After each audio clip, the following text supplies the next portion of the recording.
Magandang araw sa lahat, welcome po ulit dito sa ating channel ang Biyahe y Comida. Maraming salamat sa lahat ng nag-subscribe indeed. Punta tayo sa ating topic, April 25, 2026. Katrina Halili at Chris Lawrence, umamin na.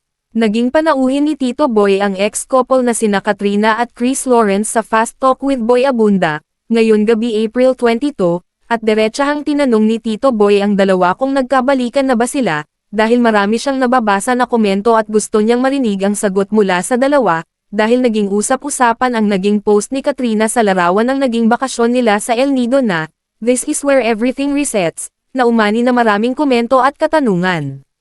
Sabi ni Tito Boy, "I've read a lot of comments. What is the answer to that?"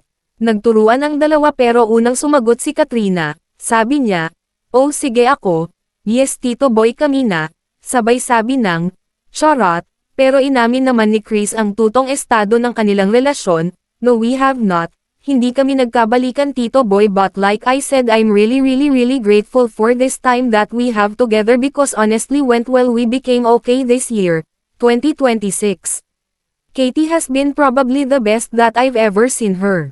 Her smile has been more genuine, yung kilos niya, mas gumanda yung kilos niya. You could just tell it you so much happier and you know, we're doing this all for calling.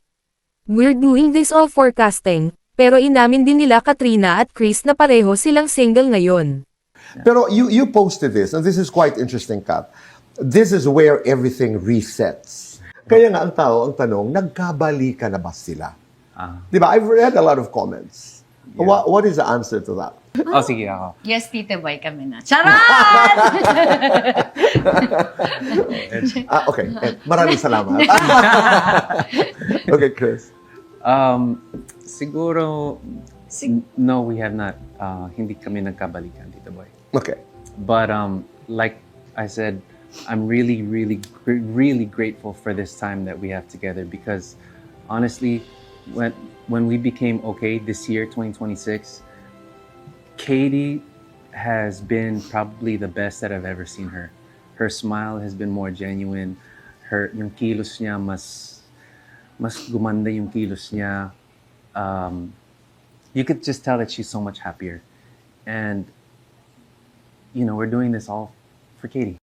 Panoorin ang buong video sa GMA Network YouTube channel na Fast Talk with Boy Abunda at mag-subscribe, i-follow ang Instagram ni Katrina_Halili. E-click ang mga link sa description box. At yan ang ating latest showbiz chika update for today. Please like and share ang video at huwag kalimutan mag-subscribe. I-click ang notification bell for more showbiz chika updates at suportahan po ang ating Facebook page. Maraming salamat sa lahat ng nag-subscribe indeed. Magandang buhay sa lahat. Adios.